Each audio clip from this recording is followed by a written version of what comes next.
Hello everybody and welcome to today's review of Wicked, or should I say Wicked Part 1. It is the first part of a planned two-part series that is an adaptation of the hit Broadway musical, which takes place within the same universe as The Wizard of Oz, only this time we're looking at it from the perspective of the Witches of Oz, particularly from the Wicked Witch of the West, directed by Jon M and starring Cynthia, Erivo, and Ariana Grande. You know how we've been getting those movies lately like Maleficent or Cruella? These very famous villains from various IPs, but they kind of look at it from their perspective, and it turns out, they're not actually bad people in general. They are just wronged by society, which explains why they are the way they are. Wicked was the one that started this whole trend, and now after so many years of planning and development, we finally got a movie. And now that I've seen it, here are my opinions. First of all, I gotta say, this movie has perfect casting. Cynthia Erivo, who plays Elphaba, aka the Wicked Witch of the West, has proven herself to be not only a strong emotional singer, but she showed a lot of strength and vulnerability as she tackles this one girl who endures all sorts of ridicule and prejudice simply because of the color of her skin. And Ariana Grande, who plays Glinda, the Good Witch of the North, there was something very intoxicating about her performance. You just couldn't take your eyes off of her. She had such great comedic timing, and not only that, what impressed me the most was that she was able to show so many emotions at one time. There's a lot going on underneath the surface. She could play confusion and confidence, heartbreak and elation all at the same time. It was really quite something. Me personally, I don't follow Ariana Grande all that much, so this movie is really my introduction to her. And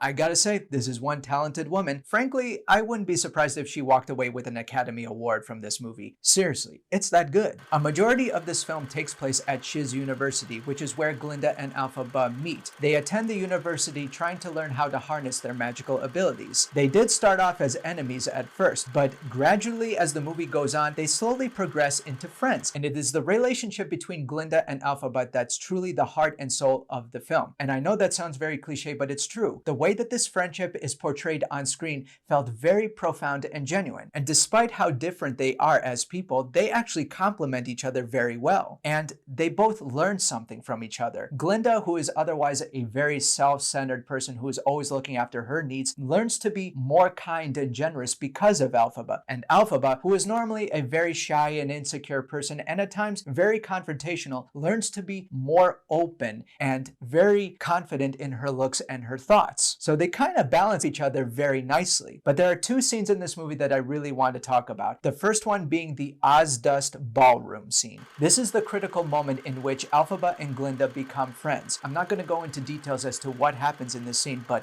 man, I did not expect to be so emotional. I actually almost shed a tear. It was really moving. The second scene that stood out to me probably the most in this whole movie was the finale, in which Elphaba comes to her power and sings one of the most famous songs in Broadway history, and that's Defying Gravity. Good luck to anyone who tries to remake or recreate that scene, because that scene was done to perfection. From the way it's shot, from the way they were acting, it was absolutely phenomenal. The finale of this movie was so strong and so powerful, it had the audience cheering by the time the ending credits started to roll. Deservedly so. The ending was perfect. However, this is not a perfect movie. My number one issue, and I might be in the minority on this, I'm sorry, it's just too damn long. And get this, the original Broadway musical is roughly 2.5 hours long, not including 15 minutes of intermission. The first act, which is what the film is based off of, is only an hour and a half, but this movie is 2 hours and 40 minutes.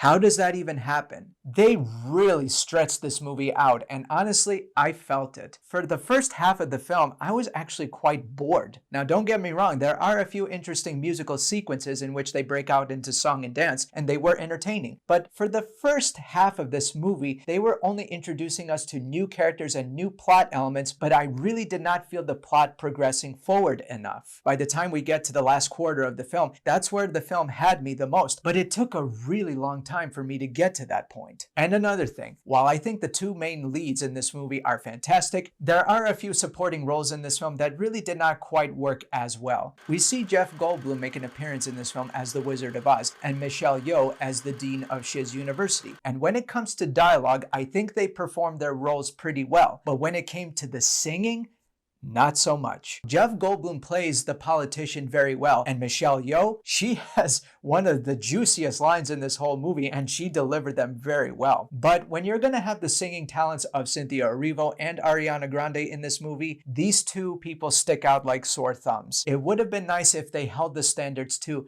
every actor in this movie. And another thing, and this is more of a criticism on the show itself, not the movie, there are a lot of songs in this film that felt very generic to me. Like they didn't have an identity of their own. They just felt like a very typical Broadway jingle that you could pluck out of this movie, toss it into another movie, and it would have been just fine. And one last thing, much of the production in this film is done practically. When it comes to Munchkinland or Shiz University or even the Emerald City, those sets were built. They didn't use a lot of green screen as I thought they were going to do, and I appreciated that. However, when it comes to the whimsy and the fantastical element of Oz itself, I don't think they pushed the envelope as much as they could have. There have been other iterations of Oz before that felt much more vibrant and much more interesting, such as the 1939 Wizard of Oz or even Return to Oz. As dark as that movie was, it was pretty cool. This film, unfortunately, I don't think holds a candle to those films. But overall, I'd say that Wicked is a pretty good movie. I didn't love it, but I certainly liked it. It is truly one of the best Broadway adaptations that we've had in many years. It had a phenomenal cast, the musical sequences are entertaining, it has a very strong and powerful message without being too preachy, but I do think that the film took a lot of missteps when it comes to editing, pacing, and a few acting and directing choices that I would not have made for myself, but it's still a pretty good movie. And even if you're not a musical fan per se, I'd still say you'd get a lot of enjoyment out of this film. And from what I've seen in the movie theater so far, this movie has slowly risen to become a cultural phenomenon, and for good reason. So I'm going to give Wicked